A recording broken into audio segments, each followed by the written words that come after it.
ওই আয়াতে শরীফার মানে হলো নিশ্চয়ই আল্লাহ পাক স্বয়ং আমাদের নবীর উপরে দরুদের নজরানা প্রেরণ করে। একটু মহব্বতে বলুন না, স্বয়ং কে? স্বয়ং আল্লাহ। শুধু তাই নয়, ওয়া মালাইকাতুহু ইউসাল্লুনা, যদি শাব্দিক অর্থের দিকে তাকানো হয়, এবং ফেরেশতারাও আমাদের নবীর উপরে দরুদ পড়ে। সুবহানাল্লাহ।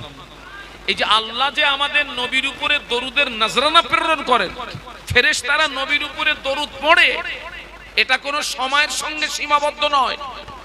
আর ফেরেশতা দিয়ে আদম নবীকে সাজদা করিয়ে আদম নবীকে সম্মানিত করেছেন, ওটা ছিল সময়ের সঙ্গে সীমাবদ্ধ। কিন্তু আল্লাহ আমাদের নবীর উপরে দরুদের নজরানা প্রেরণ করেন, ফেরেশতারা নবীর উপরে দরুদ পড়ে, এটা কোনো সময়ের সঙ্গে সীমাবদ্ধ নয়। এই যে ফেরেশতারা নবীর উপরে দরুদ পড়ে, প্রতিদিন সকালবেলা মিশকাত শরীফের রিওয়ায়েতে এসেছে, প্রতিদিন সকালবেলা আল্লাহ ৭০,০০০ ফেরেশতা নাজিল করেন। ওই ৭০,০০০ ফেরেশতা আল্লাহ রাসূল সাল্লাল্লাহু আলাইহি ওয়াসাল্লামের মাজার মুকাদ্দাসের চারিপাশে ঘিরে দাঁড়িয়ে তাদের নূরের দানাগুলো মেলে দিয়ে আমাদের নবীর উপরে দরুদ পড়ে। একটু জোরে বলুন। এই ফেরেশতাদের সময় হচ্ছে সকাল থেকে সন্ধ্যা। সন্ধ্যাবেলায় ফেরেশতারা চলে যান, আল্লাহ আবার নতুন ৭০,০০০ ফেরেশতা পাঠান, তাদের সময় হচ্ছে সন্ধ্যা থেকে সকাল। আবার ওই ৭০,০০০ ফেরেশতা চলে যাবেন, আল্লাহ আবার নতুন ৭০,০০০ ফেরেশতা পাঠাবেন। তার মানে ফেরেশতা যতদিন থাকবে ততদিন আমাদের নবীর উপরে দরুদ পড়তেই থাকবে। মুহাব্বতে বলতে পারলেন না? অঙ্ক বলুন, আদম নবীর সম্মান বেশি না আমাদের নবী? আমাদের নবীর সম্মান বেশি। ফেরেশতা যতদিন থাকবে ততদিন আমাদের নবীর উপরে দরুদ পড়তেই থাকবে। আমি আপনাদেরকে বলছি, পারলে প্রত্যেকদিন বিশ্ব নবীর শানে কমপক্ষে ১০০ বার করে দরুদ শরীফ পড়বেন। রাসূল বলেছেন, পৃথিবীর জমিনে যারা যত বেশি আমার শানে মুহাব্বতের দরুদ পড়বে, কিয়ামতের ময়দানে ওই ব্যক্তি তত আমার কাছাকাছি জায়গা পাবে। একটু বলুন সুবহানাল্লাহ। আল্লাহ আমাকে ৩ বার মক্কা শরীফ, মদিনা শরীফে নিয়ে গেছেন। আল্লাহু আকবার। আল্লাহ রাসূল সাল্লাল্লাহু আলাইহি ওয়াসাল্লামের মাজার মুকাদ্দাস জিয়ারত করতে গিয়ে দেখি, আল্লাহ রাসূল সাল্লাল্লাহু আলাইহি ওয়াসাল্লামের মাজার মুকাদ্দাস জিয়ারত করতে গিয়ে দেখি, ঠিক রাসূল সাল্লাল্লাহু আলাইহি ওয়াসাল্লামের মাজার মুকাদ্দাসের সোজাসুজি সোনালী অক্ষরে কোরআন শরীফের অনেক আয়াত শরীফা লেখা আছে। কিন্তু লেখাগুলো এতটা জড়ানো, এতটা পেঁচানো, সাধারণ মানুষ যারা কোরআন পড়তে পারেন ওনারা ওটাকে উদ্ধার করতে পারবেন না। ভালো হয় হাফেজ হলে, আরো ভালো হয় ভালো আলেম হলে। তো আমি খুব সতর্কতার সঙ্গে আমি দেখছিলাম কি আয়াত লেখা আছে। নজরে পড়ে গেল কোরআনের ওই আয়াতটা লেখা আছে, ইন্নাল্লাহা ওয়া মালাইকাতুহু ইউসাল্লুনা আলান নবী। একটু বলুন সুবহানাল্লাহ। একটু মহব্বতের সঙ্গে বলুন। নজর পড়লো কোরআন শরীফের আরেকটা আয়াত শরীফা লেখা আছে, ঠিক ওই আয়াত শরীফার পাশে আল্লাহ পাক কোরআন শরীফের ভিতরে বলেছেন, ইয়া আইয়ুহাল্লাযীনা আমানু লা তারফাউ আসওয়াতাকুম ফাওকা সাওতিন নবী। একটু বলুন না আল্লাহু আকবার। এই আয়াত শরীফার শানে নুজুল, আরবিতে বলা হয় শানে নুজুল, আর বাংলায় বলা হয় প্রেক্ষাপট। কোন প্রেক্ষাপটে এই আয়াত শরীফা নাজিল হয়েছিল? সাহাবীরা আল্লাহ রাসূলের সঙ্গে কথা বলছিলেন, সাহাবীরা আল্লাহ রাসূল সাল্লাল্লাহু আলাইহি ওয়াসাল্লামের সঙ্গে কথা বলছিলেন। হঠাৎ একজন সাহাবীর কথার আওয়াজ বিশ্ব নবীর কথার আওয়াজের চেয়ে একটু উঁচু হয়ে গেছে। কি হয়ে গেছে বাবা? বলুন বলুন। কার কথার আওয়াজের চেয়ে উঁচু হয়ে গেছে? সাহাবীর কথার আওয়াজ বিশ্ব নবীর কথার আওয়াজের চেয়ে উঁচু হয়ে গেছে, বুলন্দ হয়ে গেছে। এটা নবীর শানে বেয়াদবি। আল্লাহ তার হাবিবের শানে এতটুকু বেয়াদবি বরদাস্ত করেননি।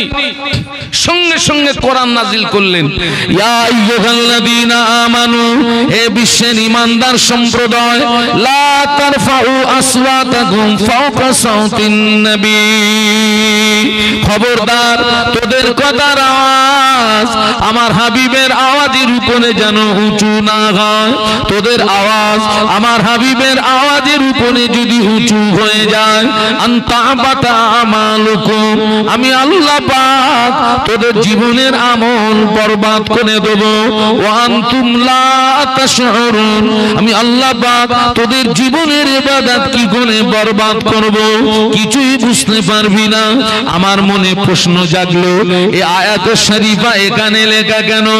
ওই আয়াত শরীফার দ্বারা আল্লাহ পাক আগত হাজী বান্দাদের সম্বোধন করে বলেন, আগত উমরাকারীদের সম্বোধন করে বলেন, ও আমার হাজী বান্দারা, ও আমার উমরাকারী বান্দারা, তোরা আমার হাবিবের মাজার মুকাদ্দাসের পাশে দাঁড়িয়ে তোরাও যেন উঁচু আওয়াজে কথা বলবি না, কেননা আমার হাবিব কবরের ভিতরে জিন্দা। একটু মহব্বতে বলতে পারলেন না? আমাদের নবী কবরে জিন্দা না মুর্দা? আরো আওয়াজ দিয়ে বলুন। শুধু জিন্দা নয়, বিশ্বনবী কবরের ভিতরে আযান এবং আকামাতের সঙ্গে নামাজ আদায় করেন। শুধু জিন্দা নয়, আল্লাহর নবী মাজার মুকাদ্দাসের ভিতরে আযান এবং আকামাতের সঙ্গে নামাজ আদায় করেন। সেই নবীর উম্মত আমরা। কিন্তু দুঃখ এবং আফসোস, যারা হজ পাকে যান, উমরাতে যান, অধিকাংশ মানুষ মক্কা মদিনার আদব বজায় রাখেন না। অনেকে হজ করে বেগুনা মাসুম হয়ে বাড়ি আসে, অনেকে উমরা করে বেগুনা মাসুম হয়ে বাড়ি আসে, আর আমার দৃষ্টিতে আবার অনেকে হজ করে উমরা করে গুনার পাহাড় নিয়ে বাড়ি আসে। আপনি বলবেন হুজুর কি করে? একটু আগে যে কথা বললাম, মক্কা শরীফ মদিনা শরীফের আদব আছে না নেই? আছে না?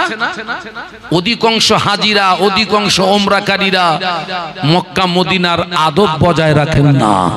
আমি নিজে চোখে দেখা, স্বামী স্ত্রী হজ পাকে গেছে, কাবা তোয়াফ করতে করতে একে অপরের ঘাড়ে হাত দিয়ে সেলফি তুলছে, সেলফি তুলছে, কাবার পাশে দাঁড়িয়ে সেলফি তুলছে।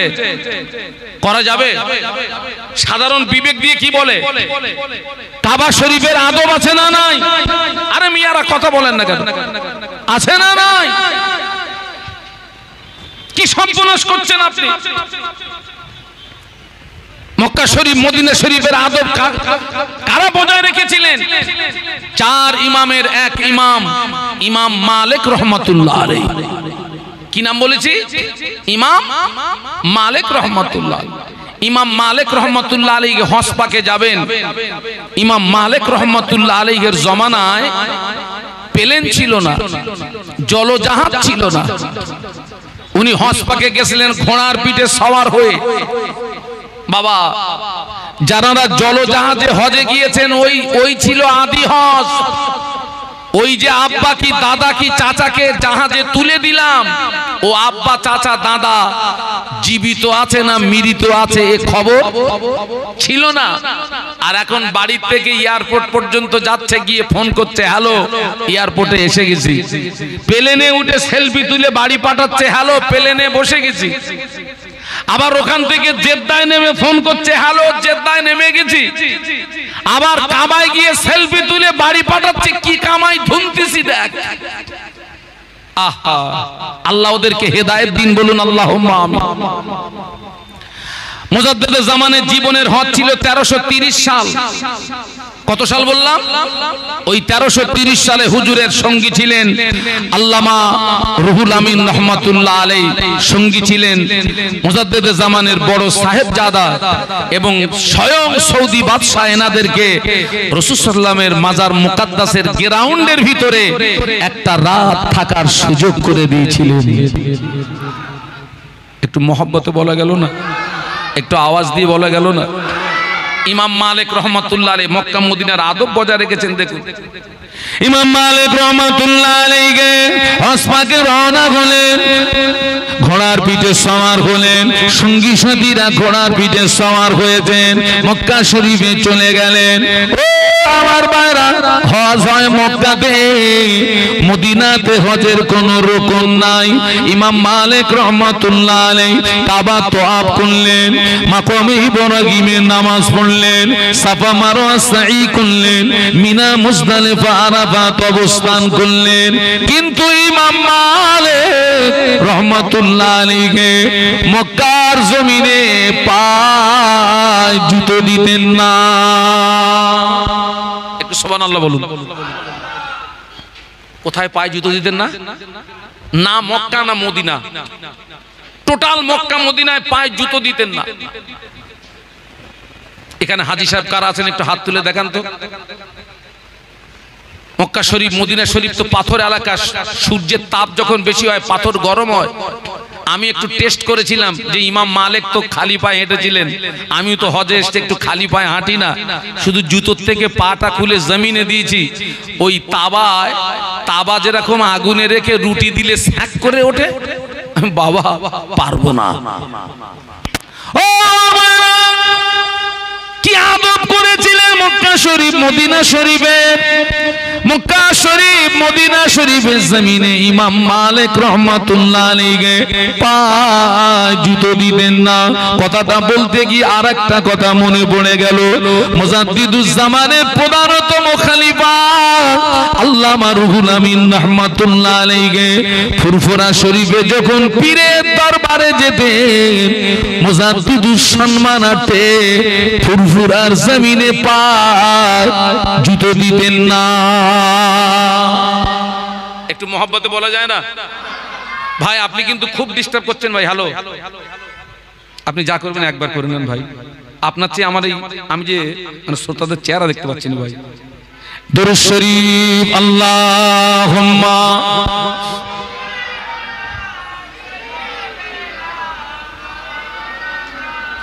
মুহাম্মদ ওয়া আলা আলি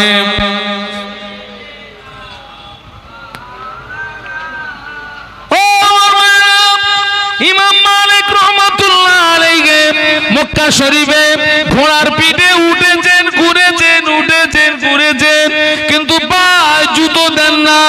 মদিনা শরীফে পায়ে জুতো দিতেন না। ভক্ত মুরিদিরা চেয়ে চেয়ে দেখে, ভক্ত মুরিদেরা চেয়ে চেয়ে দেখে, হুজুরের পায়ের নিচে পুড়ে গেল, খসা পড়ে দাদ্দার কোণে রক্ত বার হয়। সাথী সঙ্গীরা জিজ্ঞাসা করেন, হুজুর আপনি মক্কা শরীফ মদিনা শরীফের জমিনে আপনি কেন পায়ে জুতো দিচ্ছেন না? আপনার পায়ের নিচে পুড়ে গিয়ে খসা পড়ে দাদ্দার কোণে রক্ত বার হয়।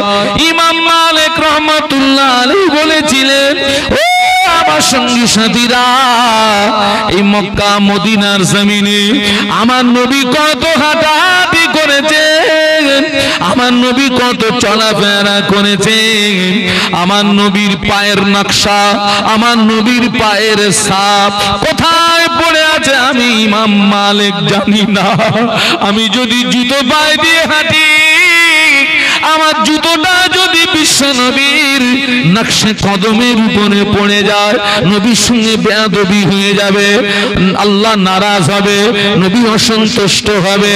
না না না, যে মক্কা মদিনার জমিনে আমার নবী চলাফেরা করেছেন, আমার পা দুটো যদি অকেজ হয়ে যায়, তথাপি আমি মক্কা মদিনার জমিনে জুতো পায়ে দিতে পারবো না।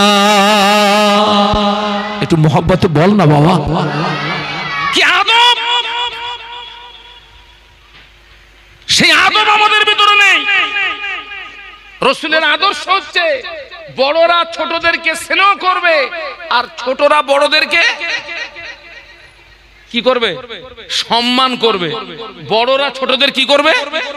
সম্মান করবে। আছে সে আর কথা বলে না। এখন ছোটরা আমাদের আর সম্মান করে, আর আগে আলেম ওলামা গ্রামে আসলে সবাই সমীহ করত। এখন ছোটরা বলতেছে দূর হুজুর, কোথাকার হুজুর, নবীর আদর্শ উঠে গেছে।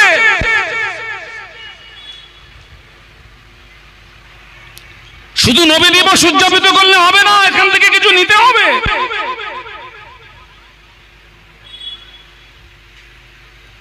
নবীর আদর্শ উঠে গেছে, সুন্নাত উঠে গেছে। আল্লাহ নবী ১৫০০ বছর আগে নূরের জমানে বলে গেলেন, মান তামাসসাকা বিসুন্নতি ইন্না ফাসাদি উম্মতি ফালাহু আজরু মিআতি শাহীদ।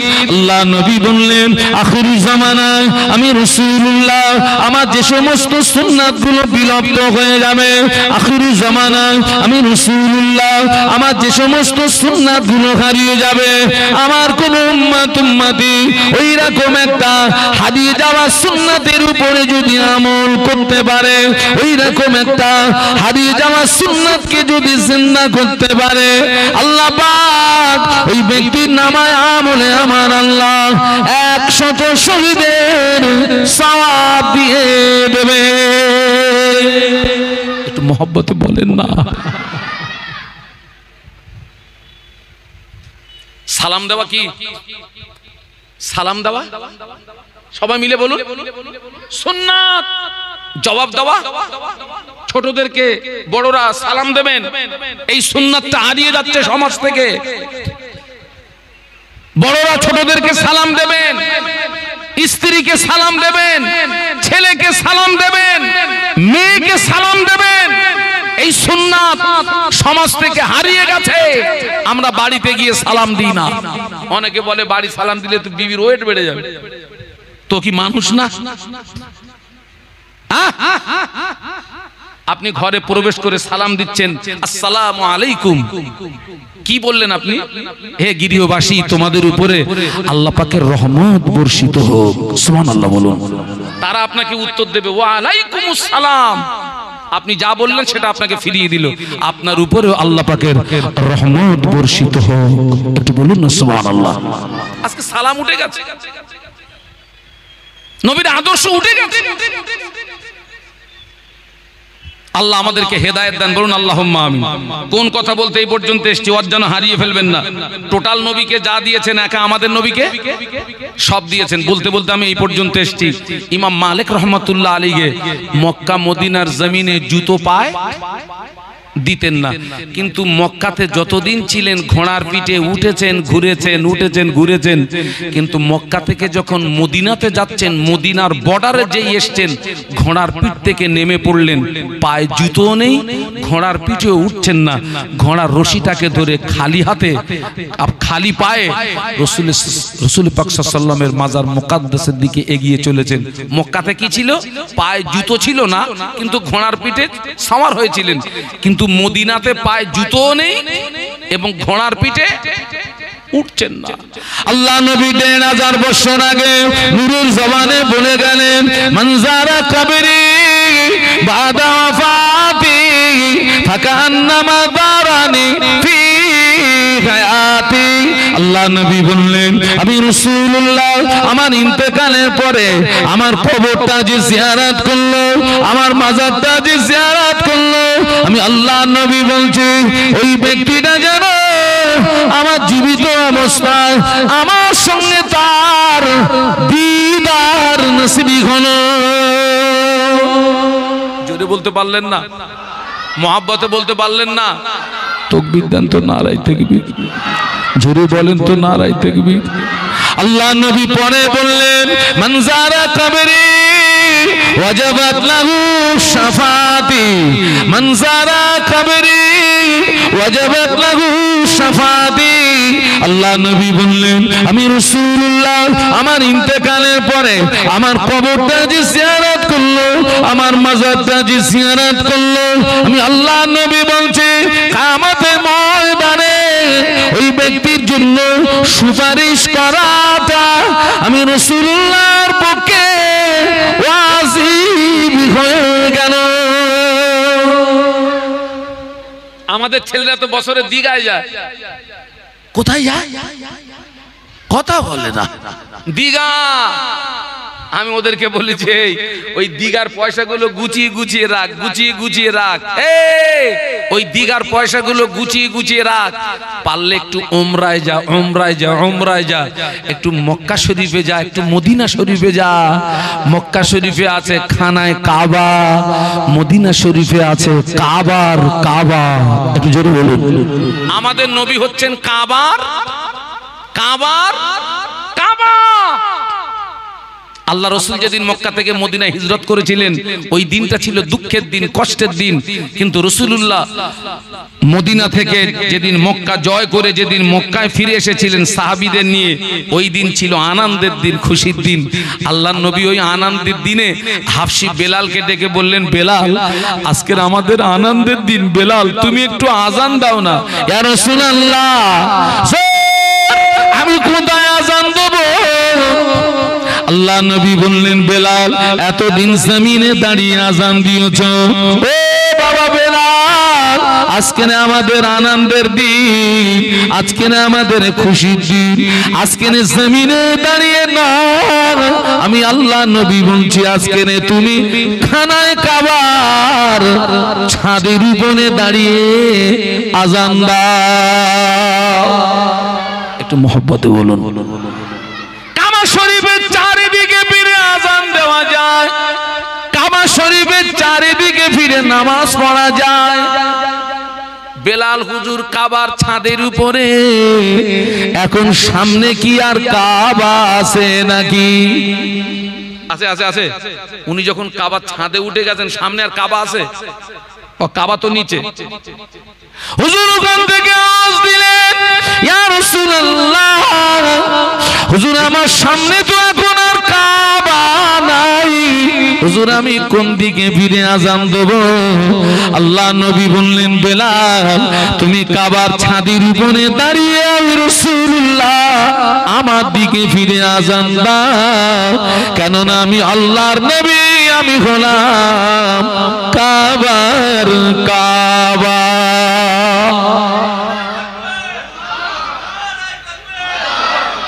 ছেলেরা দীঘায় যাসনি, একটু মক্কা শরীফ যা, একটু মদিনা শরীফ যা। তাই বলে যেন আমার কথাটাকে আবার অপব্যাখ্যা করেন না। আল্লাহ জমিন ভ্রমণ করতে বলেছেন, কুল সিরু ফিল আরদ। আল্লাহ জমিন ভ্রমণ করতে বলেছেন, ভালো নিয়তে দীঘায় যাবেন, অসুবিধা নেই। ওখানে কি আছে? সমুদ্র আছে, দরিয়া আছে, দরিয়ার দিকে তাকালে ঈমান মজবুত হবে। সুবহানাল্লাহ বলুন। কিন্তু এখন যারা অধিকাংশ যাচ্ছে তো দরিয়া দেখার জন্য না, ও তো আলাদা দরিয়া দেখার জন্য যাচ্ছে। ওদের নিয়ত অধিকাংশ খারাপ। বাড়ির মেয়ে ছেলে, বাড়ির মেয়ে ছেলে একসঙ্গে এক বাসের ভিতরে শত শত নারী আর পুরুষ, হারাম হারাম হারাম। ইমাম মালিক রাহমাতুল্লাহ আলাইহি ওনার বক্তব্য, ওনার সাথীদের বক্তব্য, হুজুর আপনি মক্কা শরীফে যতদিন ছিলেন ঘোড়ার পিঠে উঠেছিলেন, ঘুরেছিলেন, কিন্তু মদিনার জমিনে ঘোড়ার পিঠে উঠছেন না কেন? পায়ে জুতো নেই ঠিকই, কিন্তু ঘোড়ার পিঠে উঠছেন না কেন? ইমাম মালিক রাহমাতুল্লাহ আলাইহি বলেছিলেন, ও আমার সঙ্গী সাথীরা, এই মদিনার জমিনে আমার নবীর রওজা মোবারক, এই মদিনার জমিনে আমার নবীর মাজার মুকাদ্দাস। আমি যখন ঘোড়ার পিঠে উঠে আমি যদি ঘোড়াটাকে মদিনার জমিনে ছুটিয়ে দিই, ঘোড়ার পায়ের আঘাতে মদিনার ধুলিবালিগুলো উঠতে শুরু করবে, মদিনার ধুলিবালিগুলো উঠতে শুরু করবে।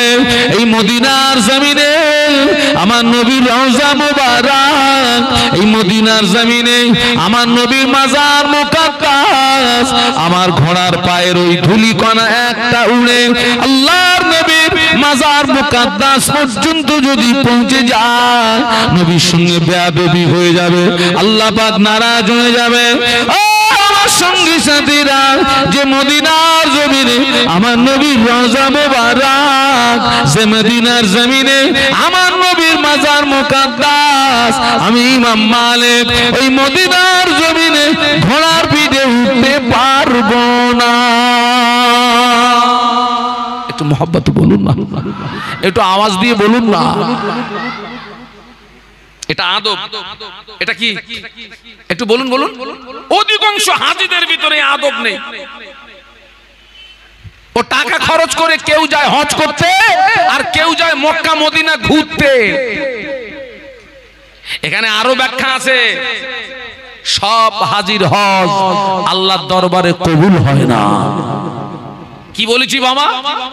সব হাজির হজ আল্লাহর দরবারে কবুল হয় না। আপনি বলবেন হুজুর কার হজ কবুল হচ্ছে না হচ্ছে তাও আপনি জানেন? দলিল দিয়ে দিচ্ছি বাবা, আমি দলিল দিয়ে দিচ্ছি। চলুন তার আগে একটু মদিনা থেকে ঘুরে আসি। দরুদ শরীফ আল্লাহুম্মা। এতগুলো মানুষ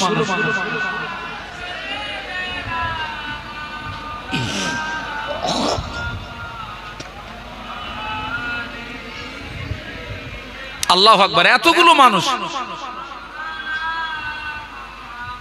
इन हवाओं से कह दो ना इधर, मुझको खुशबू की कोई जरूरत नहीं, जिनकी खुशबू से महका है सारा जगह, खुशबू मदीने में मौजूद है। अल्लाहुम्मा।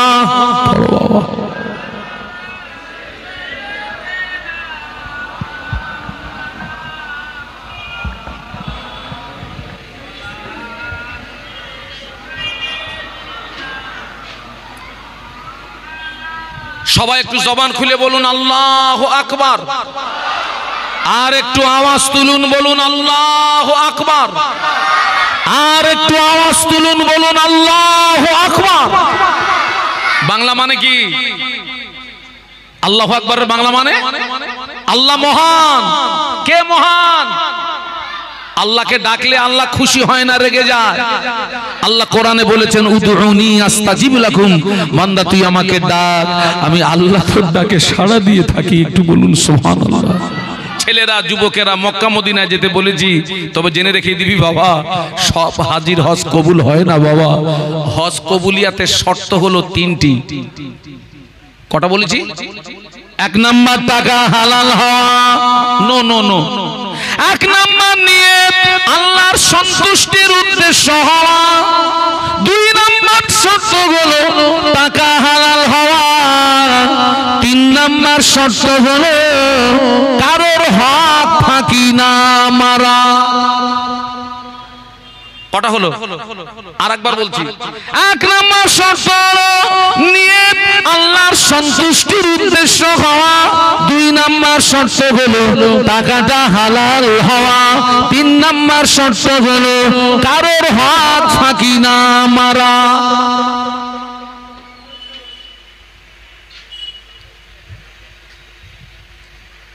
এখন হাজির সংখ্যা এত বেড়ে গেছে আর উমরাকারীর সংখ্যা এত বেড়ে গেছে, এর পিছনে একটা রহস্য আছে বাবা। আগেই বলেছি সব হাজি খারাপ না, সব উমরাকারী খারাপ না, তবে এই যে এত হাজি বাড়তেছে আর উমরাকারী বাড়তেছে, এর ভিতরে একটা রহস্য কাজ করছে বাবা। কি রহস্য জানেন? বোনের ফারাজ মেরেছে 10 লাখ, হজে খরচ 5 লাখ, নিয়াত করছে ফারাজ মেরেছি 10 লাখ, হজে খরচ 5 লাখ, হজ হবে গুনাহ মাফ হবে, 5 লাখ লাভ হবে। হ্যাঁ, ফারাজ মেরেছে কত? একটু জোরে বলুন। হজে খরচ, হজও হবে, গোনা মাপও হবে, আবার 5 লাখ। গোনা মাপ হচ্ছে কি করে? কাবা শরীফের গায়ে একটা পাথর লাগানো, ওই পাথরটা নাম হলো হাজরে আসওয়াদ। ওই পাথরে চুমা দিলে জীবনের গুনাহ মাপ হয়ে যায়। জোরে বল না বাবা। কাবা শরীফের দরওয়াজা ধরে দোয়া চাইলে ওই দোয়াটা কবুল হয়, জীবনের গুনাহ মাফ হয়ে যায়। মাকামে ইব্রাহিমের সামনে দোয়া চাইলে ওই দোয়াটা কবুল হয়, জীবনের গুনাহ মাফ হয়ে যায়। কি কি হয়? হাজরে আসওয়াদ পাথরে চুমা দিলে জীবনের গুনাহ মাফ হয়। কাবা শরীফের দরজা ধরে দোয়া চাইলে আর দোয়া কবুল হয়, জীবনের গুনাহ মাফ হয়।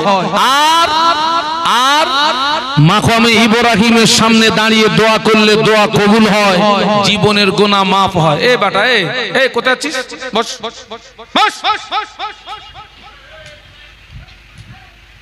জীবনের গুনাহ মাফ হয়। আচ্ছা, সম্ভবত হুজুর এসছেন, সকলে তাকবীর দেন তো, নারায়ে তাকবীর, জোরে বলুন নারায়ে তাকবীর। আওলাদে মুজাদ্দিদুজ্জামান, আওলাদে মুজাদ্দিদুজ্জামান, শ্রদ্ধাভাজন হুজুর কিবলা, শ্রদ্ধাভাজন হুজুর কিবলা, দাদা পীরের আওলাদ বলুন জিন্দাবাদ, দাদা পীরের আওলাদ বলুন জিন্দাবাদ, আহলে সুন্নাত ওয়াল জামাত বলুন জিন্দাবাদ, নারায়ে তাকবীর। আমার দিকে তাকান। হাজরে আসওয়াদ পাথরে চুমা দিলে জীবনের গুনাহ মাফ হয়। কাবা শরীফের দরজা ধরে দোয়া চাইলে দোয়া কবুল হয়, জীবনের গুনাহ মাফ হয়। মাকামে ইব্রাহিমের সামনে দোয়া চাইলে দোয়া কবুল হয়, জীবনের গুনাহ মাফ হয়। তবে জেনে রেখে দেন বাবা, ঝাড়া পাটির দোয়া কবুল হয় না, মারা পাটির দোয়া কবুল হয় না, ফারাজ মারার পাটির গুনাহ মাপ হয় না। ঝাড়া পাটির দোয়া মাফ হয়, ঝাড়া পাটির দোয়া কবুল হয় না, ফারাজ মারা পাটির দোয়া কবুল হয় না, ওদের হজও কবুল হয় না।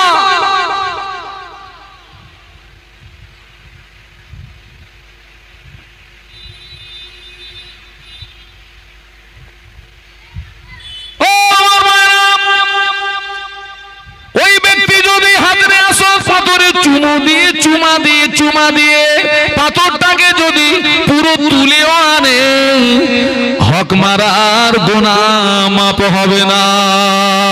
কাবা শরীফের দরওয়াজা ধরে যদি কিয়ামত পর্যন্ত দোয়া চান, বাবা ফারাজ মারার গুনাহ মাপ হবে না। মাকামে ইব্রাহিমের সামনে কিয়ামত পর্যন্ত যদি দাঁড়িয়ে দাঁড়িয়ে কাঁদে, ফারাজ মারার গুনাহ মাপ হবে না। কথা বুঝতে পারছেন না? অন্যায় করেছিস কার কাছে আর কান্তিছিস কার কাছে? এ মাওলানা সাহেব আমার চেয়ে হিষ্টপুষ্ট আছে, এখন যদি ধারাম করে আমাকে একটা মেরে দেয়, আচমকা মেরে দিয়ে খানায় কাবায় গিয়ে কাঁদতেছে, আল্লাহ শাহাদুর আলমের মেরে এসেছি, ক্ষমা করে দাও। ক্ষমা হবে? তুই মেরেছিস কারে আর ক্ষমা চাচ্ছিস কার কাছে?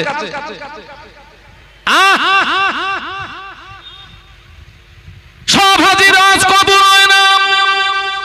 প্রতিটা হাজিকে মিনার ময়দানে 3টে জায়গায় পাথর মারতে হয়। কটা জায়গায় একটু জোরে বলেন না?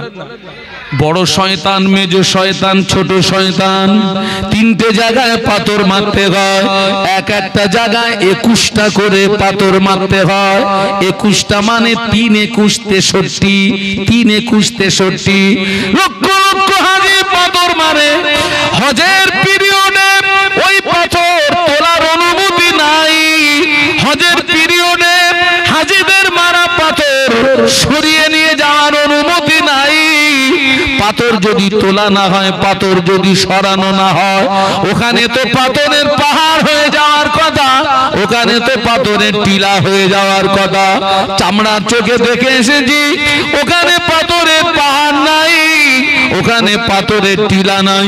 মনে প্রশ্ন জাগলো, আল্লাহ এত পাথর গেল কোথায়? মনে প্রশ্ন জাগলো, আল্লাহ এত পাথর গেল কোথায়? মুজাদ্দিদুজ্জামান জামানের প্রধানতম খলিফা আল্লামা রুহুল আমিন রাহমাতুল্লাহ আলাইহির কিতাব খুলে দেখি, হুজুর একটা কিতাব লিখেছেন, ওই কিতাবের নাম হাজ্জে মাসাইল। হাজ্জে মাসাইল, হাজ্জে মাসাইল কিতাব খুলে দেখি, কিতাবের ভিতরে লেখা যে হাজির হজ আল্লাহ পাকের দরবারে কবুল হয়ে যায়, হাজির মারা পাথরগুলো আল্লাহর ফেরেশতারা নিয়ে চলে যায়। আরো জোরে বলুন, আরো জোরে বলুন, যে হাজির হজ কবুল হয় না ওর পাথরটা ওখানে পড়ে থাকে, যার হজ কবুল হয় না ওর পাথরটা ওখানে পড়ে থাকে। আমি পাথর মারতে গিয়ে দেখি কত পাথর পড়ে রয়েছে বাবা, আমার তখন মনে হচ্ছিল আল্লাহ এই পাথরগুলো মনে হয় ঝাড়াপাতির পাথর, এই পাথরগুলো মনে হয় মারাপাতির পাথর। কত পাথর সেখানে পড়ে রয়েছে। আসছেন হুজুর, আসছেন, সকলে তাকবীর দেন, নারায়ে তাকবীর, জোরে বলুন নারায়ে তাকবীর। আওলাদে মুজাদ্দিদুজ জামান, আওলাদে মুজাদ্দিদুজ জামান, শ্রদ্ধাভাজন হুজুর কিবলা, শ্রদ্ধাভাজন হুজুর কিবলা, নারায়ে তাকবীর, নারায়ে তাকবীর। যারা আশেপাশে আছেন সব মাহফিলের ভিতরে চলে আসেন, দূরে দারাজে যারা আছেন সব মাহফিলে চলে আসেন, রাস্তায় যারা দাঁড়িয়ে আছেন সব মাহফিলে চলে আসেন। মাহফিলের আদব বজায়, আদব রক্ষা করুন, মাহফিলের আদবের দিকে খেয়াল রাখুন, সব মাহফিলের ভিতরে চলে আসেন। আশেপাশে যারা আছেন সব বসুন, বসুন, বসুন।